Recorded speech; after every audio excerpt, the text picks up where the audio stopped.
नमस्कार, मैं हूं अमित कुमार पालित। दोपहर के 12 बज रहे हैं और आप देख रहे हैं प्रहार। सबसे पहले बात करेंगे राम मंदिर के चढ़ावा चोरों पर हो रहे ताबड़तोड़ प्रहार की। राम मंदिर चंदा चोरी मामले में लगातार एक्शन हो रहा है। अब से कुछ देर में आरोपी अविनाश शुक्ला की कोर्ट में पेशी होनी है। पुलिस ने चढ़ावा चोरी के आरोपी अविनाश शुक्ला की रिमांड मांगी है। पुलिस पूछताछ के लिए अविनाश की 2 दिन की पुलिस रिमांड चाहती है।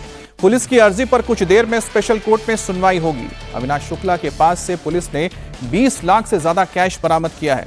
इसके बाद पुलिस की टीम ने मंगलवार को जेल में जाकर 3 घंटे तक पूछताछ की थी। उससे चढ़ावा चोरी के बारे में राज उगलवाए थे। अब पुलिस उसकी कस्टडी मांग रही है ताकि आगे इससे और जानकारी जुटाई जा सके। अयोध्या में राम मंदिर में चढ़ावा चोरी की जांच के दौरान नए नए खुलासे हो रहे हैं। पुलिस की जांच में पता लगा है कि मंदिर में चढ़ावे की चोरी लंबे वक्त से हो रही थी, लेकिन एसआईटी को सिर्फ 45 दिन का ही सीसीटीवी फुटेज मिला, जिसके आधार पर चोरों की पहचान हुई है। अब पकड़े गए 8 आरोपियों से पूछताछ में जो सामने आया है, उसकी तस्दीक उनके बैंक अकाउंट से हो रही है। सभी आरोपियों ने चोरी की गई रकम को या तो बैंक में जमा किया था या तो उससे प्रॉपर्टी खरीद ली थी।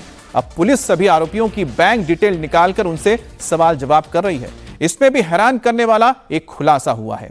आरोपियों में भी ये नहीं बता रहे हैं कि जो रकम उन्होंने अपने बैंक में जमा की है वो उनके पास कहां से आई, उसका स्रोत क्या है। पुलिस की अब तक की जांच में यह भी पता लगा है कि पिछले साल महाकुंभ के दौरान अपार चढ़ावा आया था, जिसके बाद चोरों ने मोटी रकम में हाथ साफ करना शुरू कर दिया था। अब राम मंदिर चढ़ावा चोरी में एक और बड़ा खुलासा हुआ है। पुलिस जांच में पकड़े गए आरोपियों का वाराणसी कनेक्शन भी सामने आया है। सूत्रों की माने तो एसबीआई अयोध्या की ब्रांच ने वाराणसी की एक एजेंसी से लोगों की डिमांड की थी, जिसके बाद एजेंसी ने लोगों को हायर किया था। एजेंसी ने 19 लोगों को हायर करके एसबीआई को दिया था, जिन्हें एसबीआई ने राम मंदिर में चढ़ावा की गिनती में लगा दिया था। बताया जा रहा है कि ये सभी अनिल मिश्रा और टिन्नू यादव के करीबी थे। अब इनमें से 8 की तो पहचान हुई है। 8 के नाम आप जानते हैं, टिन्नू यादव, और अगर सुभाष श्रीवास्तव को छोड़ दे तो बाकी जो 6 हैं इस वक्त पुलिस के घेरे में हैं और इनके पास से हेवी रिकवरी हुई है पैसों की। जो मैटर राम मंदिर में चल रहा है, हमसे उस प्रकरण में कोई मतलब नहीं है। हमने हमारे जो भी हाउसकीपिंग जो बंदे थे वो स्टेट बैंक को दिया गया था। अब है स्टेट बैंक ने उनको कहाँ लगाया, वो स्टेट बैंक कितने लोग। राम मंदिर चंदा चोरी को लेकर अयोध्या में वकीलों का प्रदर्शन शुरू हो गया है। वकीलों ने प्रोटेस्ट का ऐलान किया है और साथ ही पुलिस अधिकारियों से मिलकर चंदा चोरी के मामले को लेकर ज्ञापन सौंपा है। तो राम मंदिर में चढ़ावा चोरी को लेकर बार एसोसिएशन चंदा चोरी के मामले में निष्पक्ष जांच करके सख्त कार्रवाई की मांग कर रहा है। और अब से कुछ दिन पहले आपने देखा था कि जो बार एसोसिएशन है, वकीलों के गुट ने यह कहा था कि वो या उनके किसी भी साथी को जो आरोपी हैं उनके लिए वकालत या फिर उनके लिए केस लड़ने की इजाजत नहीं होगी, और जो ऐसा करेगा उसे 5.5 लाख की रकम यानी कि एसोसिएशन को देना होगा। अब आपको हम ताज़ा तस्वीरें इस वक्त दिखा रहे हैं उत्तर प्रदेश के अयोध्या से, जहां पर पुलिस की जो लगातार कार्रवाई हो रही है, उसी सिलसिले में यहां पर जो वकील हैं वो पहुंचे हैं और अपना ज्ञापन यहां सौंप रहे हैं। अब उनकी ओर से क्या मांग की जा रही है वो भी आपको बता देते हैं। चंदा चोरी के मामले में वो चाहते हैं कि निष्पक्ष जांच हो, जो इसके आरोपी हैं उनके खिलाफ उचित कार्रवाई की जाए, और इसी को लेकर वकीलों ने यहां पर एक ज्ञापन दिया है और उनकी मांग को पुलिस के सामने रखा है। लेकिन साथ ही वकीलों की ओर से जो कहा गया था कि बार एसोसिएशन का, जो अयोध्या बार एसोसिएशन है, उसकी ओर से कोई भी वकील केस नहीं लड़ेगा। अब इसको लेकर विश्व हिंदू परिषद ने क्या कहा था वो भी आपको बताएंगे, लेकिन मेरे सहयोगी अभय पराशर इस वक्त सीधे अयोध्या से हमारे साथ जुड़ गए हैं। अभय, इस वक्त जो हम तस्वीर दिखा रहे थे उसमें जो बार एसोसिएशन या फिर जो वकीलों का संगठन है इस वक्त अयोध्या का, वो पुलिस के पास पहुंचा है ज्ञापन देने के लिए, ज्ञापन दे रहा है और मांग कर रहा है निष्पक्ष जांच की। एक तो पहली चीज है कि इस पर आपके पास क्या अपडेट है। दूसरी बात है कि अभी तक जो जांच हो रही है उसमें सबसे महत्वपूर्ण अविनाश शुक्ला निकल कर आया, जिसकी पुलिस रिमांड लेने जा रही है। देखिए बिल्कुल अमित, आज जो बार एसोसिएशन के जितने भी यहाँ पर वकील हैं वो पुलिस स्टेशन पहुंचे, राम जन्मभूमि जो थाना है, और वहां पर पहुंचकर एक ज्ञापन सौंपा है, अपना विरोध जताया है और ये भी कहा है कि पूरी तरीके से चंदा चोरी मामले की निष्पक्ष जांच हो। साथ ही उनकी ये भी मांग है कि ट्रस्ट से जुड़े हुए लोग जो हैं जिनकी लापरवाही है उनके खिलाफ भी पुलिस एक्शन ले, एफआईआर दर्ज करे, ये वकीलों की मांग है। साथ ही जितने आरोपी हैं उनके खिलाफ उनकी तरफ से कोई भी वकील केस ना लड़े। ये भी बार एसोसिएशन के वकीलों की मांग है कि अगर कोई ऐसा करता है तो बार एसोसिएशन में एक अमाउंट जमा करवाना पड़ेगा। यानी कि आरोपियों से जितने भी वकील हैं अयोध्या के, वो बेहद ही नाराज हैं, क्योंकि अयोध्या की राम मंदिर की एक तरीके से बदनामी करने की कोशिश की है इन चंदा चोर, जितने भी चंदा चोर हैं। जहां तक बात अविनाश शुक्ला की है अमित, अविनाश शुक्ला इस पूरे केस की सबसे बड़ी कड़ी है। अविनाश शुक्ला के पास से 20 लाख इंडियन करेंसी, 1223 समथिंग अमेरिकी यूएस डॉलर बरामद हुए हैं, धातुएं बरामद हुई हैं, सोने की चैन और अंगूठी बरामद हुई हैं, जो कि सब कुछ चोरी का है। अविनाश शुक्ला से 3 से 4 घंटे जो यहाँ का जो यहाँ की जेल है, जेल कारावास है अयोध्या का, वहां पर अभय मैं आपको भी रोक रहा हूं क्योंकि इस वक्त जो वकील मिले थे अभी पुलिस से, वो क्या कह रहे हैं जरा सुनाते हैं।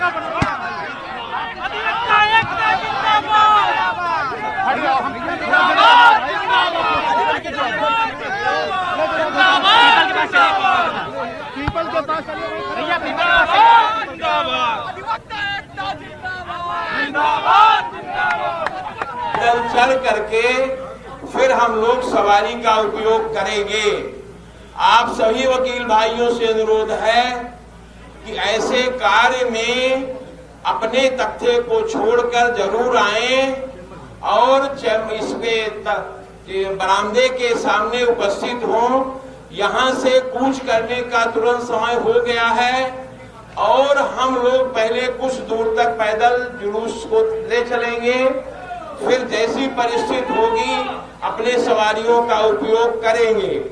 आप लोग तख्ते पर बैठे रहेंगे तो मैं कैमरा चलवाऊंगा और आप ये जाने रहिएगा कि फिर हम आप लोगों के किसी कार्य में कोई सहयोग नहीं करेंगे।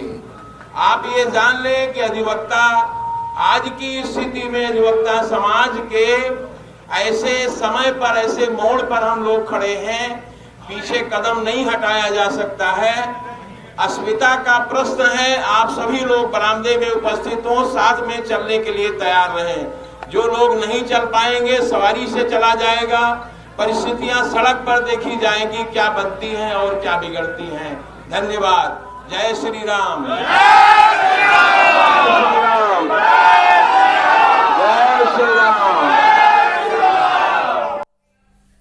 उनके उस मुकदमे के कांस्पिरेसी के तहत किया गया है, इसलिए और माल भी वहीं से बरामद हुआ है, इसलिए हमारे मुकदमे में वो भी मुलजिम है। हेलो हेलो हेलो हेलो, आप बताइए। और अनिल मिश्रा, चंपत राय, उन सबके अगेंस्ट में एफआईआर में की आपने दी है अर्जी? हाँ, तहरीर दे दिया है। तीनों के अगेंस्ट? चंपत राय 3 के हैं, एक और हैं। अच्छा। एक में वो है जिन्होंने पहली वाली एफआईआर दर्ज कराई, वो भी इसमें अभियुक्त है। उसमें भी ये भी है? अभियुक्त है। पुलिस ने आपको क्या बोला है कि वो क्या कार्रवाई पुलिस करेगी? ने उसके रिसीव किया है, टाइम डाला है, मोहर लगाई है और थाने में जीडी उन्होंने दर्ज किया है। अब जाकर के वो अभी दर्ज करके कॉपी देने का उन्होंने आश्वासन दिया है। सौरभ मिश्रा, सेक्रेटरी शैलेंद्र जायसवाल और ये राकेश मिश्रा, संजय सिंह, आफ्ताब साहब, शेरू, ये लोग कॉपी लेने के लिए राम जन्मभूमि थाने गए हैं। आगे आगे क्या आपकी डिमांड है? क्या आगे कागज मिल जाएगा तब हम मीटिंग करेंगे, उसके बाद की स्थिति उस पर तय की जाएगी। अभी दर्ज नहीं हुआ है, तहरीर गई है। तो देखिए वकीलों की तहरीर। तो यहाँ पर आपने सुना जो बता रहे थे, जो वकीलों के संगठन है उसके जो भी ये मुखिया थे, उनका ये कहना है कि उनकी ओर से एक तहरीर दी गई है। तहरीर में उन्होंने तमाम जो आरोपी जहां से पैसे रिकवर हुए, जितना समझ में आया, जिनसे पैसे रिकवर हुए हैं, जैसे अविनाश शुक्ला है, लवकुश मिश्रा है, तमाम लोग हैं, इनके खिलाफ तो उन्होंने एफआईआर के लिए शायद कही है। साथ ही साथ इसके लिए जो जिम्मेदार है, जो उनको बता रहे, चाहे अनिल मिश्रा हो या चंपत राय हो, उनके खिलाफ भी कार्रवाई करने के लिए तहरीर दी है। और अभी तक उन्होंने कहा है कि जीडी दर्ज हुई है, यानी कि जो जनरल डायरी होती है। फिलहाल तो जैसे ही इसके बारे में और भी जानकारी आएगी तो उसके बारे में आपको बताएंगे। लेकिन कुल मिलाकर यहां पर जो अयोध्या में वकील है या उनका जो संगठन है, इस वक्त इस पूरे मामले में काफी एक्टिव नजर आ रहा है। पुलिस ने चंदा चोरी के आरोपियों के घरों और ठिकानों पर छापेमारी की है। अविनाश के पास से ही सबसे ज्यादा रकम बरामद हुई है। 20 लाख कैश जेल में बंद अविनाश शुक्ला के पास से मिला है। 1121 डॉलर यानी कि करीब 1,06,000 रुपए सोने चांदी के जेवर भी बरामद हुए हैं। अविनाश के अयोध्या वाले योग सेंटर पर 28 जून को पुलिस ने छापा मारा था। तब एक संदूक बरामद हुआ था और इस पर लाल रंग से राम राज्य कोष लिखा था और पेटीएम का क्यूआर कोड भी लगा हुआ था।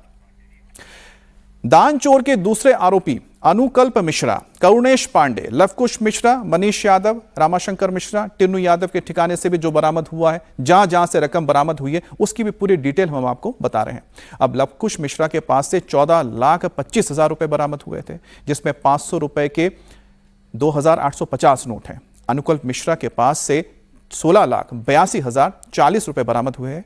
करुणेश पांडे के पास से 18,07,063 रुपए बरामद हुए हैं। इसके अलावा टिन्नू यादव के पास से 1 लाख रुपए बरामद किए गए हैं। रामाशंकर मिश्रा के पास से पुलिस ने 7,32,170 रुपए बरामद किए हैं।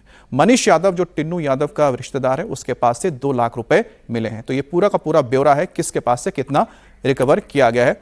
और हमारे साथ अभय जुड़े हुए हैं। अभय, ये जो तमाम हमने देखा कि इतने सारे यहाँ पर लोगों के सबके नाम हैं, लेकिन इसमें एक नाम मिसिंग आ रहा है, उनके बारे में बताइएगा। वो है सुभाष श्रीवास्तव, क्योंकि जो खबर हमने भी बताई है और जो खबर मिली है कि वो पहले व्यक्ति थे जिनको सर्च किया गया, तो उन्होंने आपत्ति जताई थी कि आप हमें सर्च कैसे कर सकते हैं जब वो काउंटिंग रूम से बाहर निकले थे। उनके बारे में क्या जानकारी, उसके पास से क्या मिला है?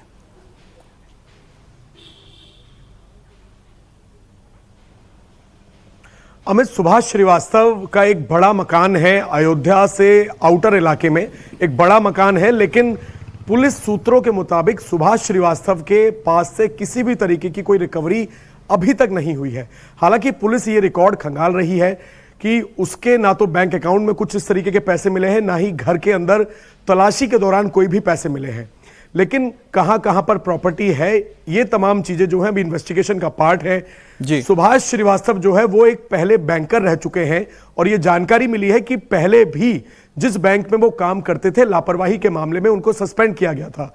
तो इसी वजह से, क्योंकि उनका नाम एफआईआर में दर्ज है, लेकिन लापरवाही बरतने के उनका जो रोल निकलकर सामने आया है, वो लापरवाही बरतने का अभी तक रोल निकलकर सामने आया है। हालांकि पुलिस लगातार इस पूरे केस में इन्वेस्टिगेशन को आगे बढ़ाए हुए है और अविनाश शुक्ला की आज पुलिस कस्टडी मिल जाएगी, जहां तक अभी संभावनाएं लग रही हैं, और उसके बाद अविनाश शुक्ला को लेकर पुलिस की टीम कई जगहों पर और रिकवरी के लिए जा सकती है। अमित, बहुत बहुत धन्यवाद आपका अभय ये जानकारी देने के लिए।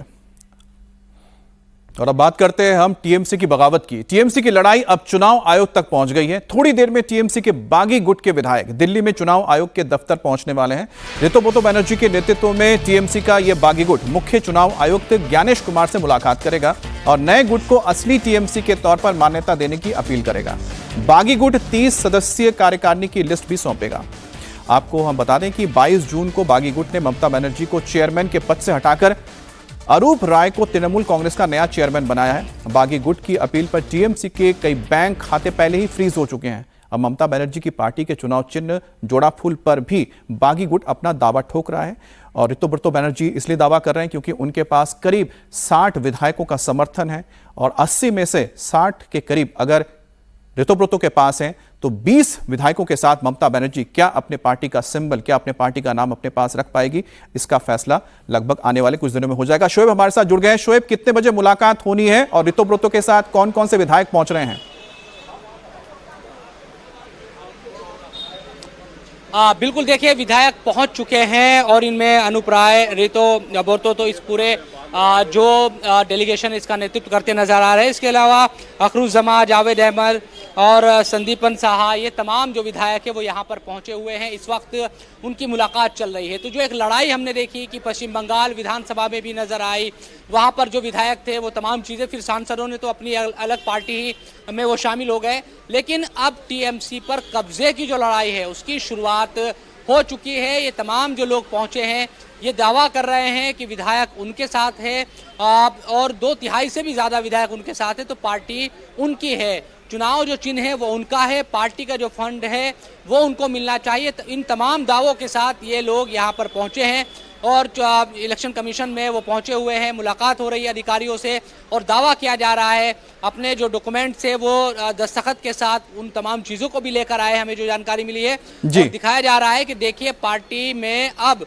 ममता बनर्जी और अभिषेक बनर्जी का कब्जा नहीं है, बल्कि टीएमसी उनकी पार्टी है और उनके साथ विधायकों की जो पूरी एक फौज है वो है। और ये तमाम जो दावे उनकी तरफ से किए जा रहे हैं, देखना यही होगा कि चाहे चुनाव चिन्ह का मामला हो, या फिर बड़ा जो मामला है फंड को लेकर भी कुछ सैकड़ों करोड़ की बात होती है, उसके लिए शायद थोड़ा और इंतजार करना होगा शोएब। जैसे ही ये मीटिंग हो जाती है उसके बाद आपके पास अपडेट भी आएगा, तब आपके पास लौटेंगे। लेकिन इस बीच बता दें 21 जुलाई को एक और टक्कर देखने को मिलेगी जब टीएमसी की ओर से यानी कि ममता बनर्जी शहीद दिवस मनाने जाएंगी और ऋतुव्रतो के गुट ने भी कह दिया कि वो भी इस दिन को मनाएंगे। तो ऐसे में देखना होगा कि आखिरकार किस तरह से दोनों गुट आगे अपनी रणनीति को लेकर जनता के बीच में भी जाते हैं। बहुत बहुत धन्यवाद आपका।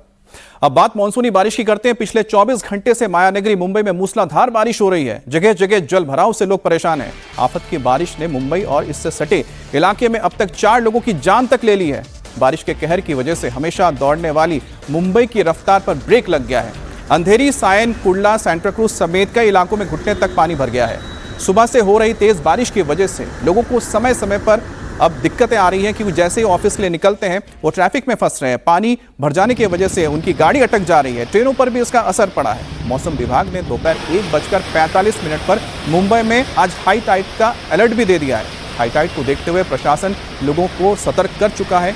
किसी से कहा गया है कि वो समुद्र के किनारे ना जाएं। ज़्यादातर लोग ज़रूरत पड़ने पर घर पर रहें और घर से बाहर कम निकलें। भारी बारिश के बीच कई जगह पर पेड़ गिरने की भी खबर आ रही है। लगातार बारिश की वजह से मुंबई के कई हिस्सों में जल भराव की स्थिति बन गई है। सड़कें पानी में डूबी हुई हैं। बारिश की वजह से निचले इलाकों में इतना पानी भर गया है कि जो लोग निकल रहे हैं उनको काफ़ी दिक्कतों का सामना करना पड़ रहा है। जैसे आप इस तस्वीर देख रहे हैं कि मुंबई में पानी इतना भरा हुआ है कि जिसके वजह से जो गाड़ियां यहां से गुजर रही है उनकी रफ्तार पर भी ब्रेक लगा हुआ है। कुर्ला इलाके की हम तस्वीर आपको दिखा रहे हैं किस तरह से कुर्ला में पानी भर गया है और इसका असर ट्रैफिक पे पड़ा है।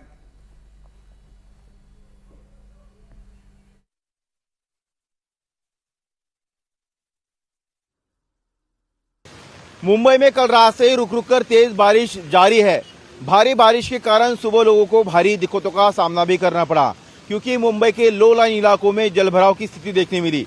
इस वक्त हम मौजूद है मुंबई के कुर्ला और एलटीटी के इलाके में, जहां पर आप देख पाएंगे कि ये रेल पटरियों के बीच में जो सर्विस रोड है वहां पर किस कदर पानी भरा है। करीबन 1 फीट तक पानी यहां पर भरा है और पानी में स्कूल के बच्चे हो या फिर आम प्रवासी ये पानी से चलकर आ रहे हैं।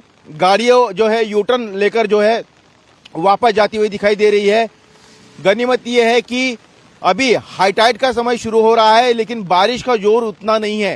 हालांकि सुबह में मौसम विभाग ने अगले 3 घंटे तक के लिए मुंबई और सटे इलाकों में बारिश का रेड अलर्ट जारी किया था, लेकिन बारिश की तीव्रता इतनी ज्यादा नहीं है। रुक रुक कर बारिश हो रही है, इसलिए पटरियों तक पानी नहीं पहुंचाया है। इसके बावजूद सुबह के वक्त में सेंट्रल लाइन हो, वेस्टर्न लाइन हो, हार्बर लाइन हो, जो लोकल सर्विस है उसकी रफ्तार पर थोड़ा सा ब्रेक जरूर लगा। 5 से 10 मिनट की देरी से ट्रेनें चली।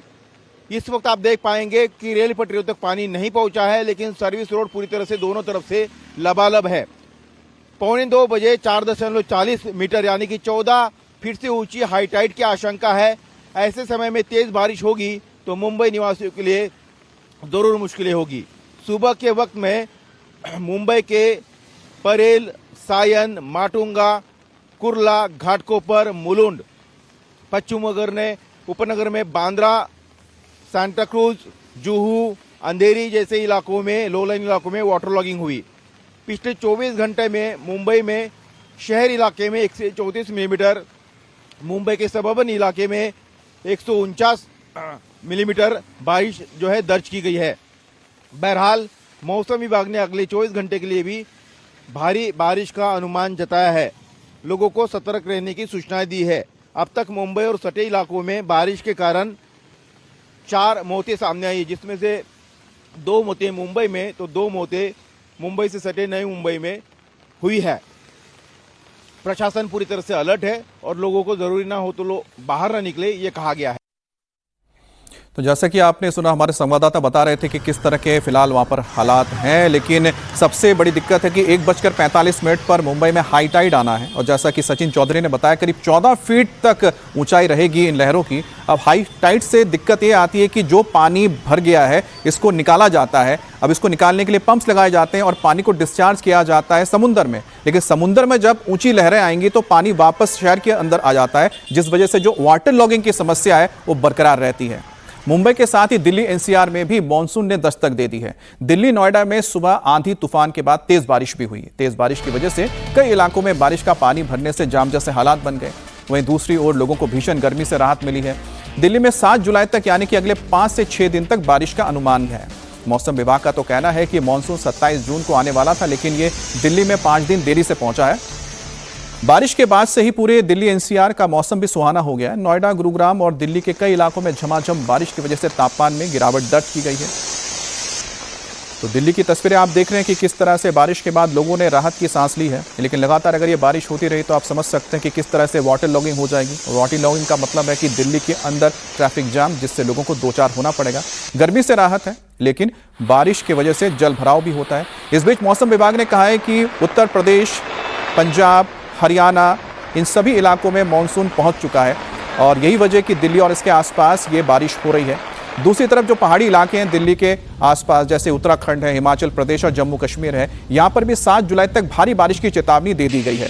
तो कुल मिलाकर देखा जाए तो आने वाले 5 से 6 दिन तक पूरे उत्तर भारत में मौसम सुहाना रहेगा। उसी तरह से अगर पश्चिम भारत की बात की जाए तो जैसे जैसे अरब सागर से जो साउथ वेस्ट मानसून है ये उत्तर की ओर बढ़ने लगा है, तो गुजरात समेत राजस्थान के ऊपर भी इसका असर देखने को मिलेगा और मध्य प्रदेश में भी इसका असर देखने को मिलेगा। तो मध्य भारत, पूर्वी भारत और साथ ही उत्तर भारत में लगभग मानसून अपनी दस्तक दे चुका है और इन सभी इलाकों में आने वाले कुछ दिनों तक भारी बारिश का अलर्ट भी जारी किया गया है।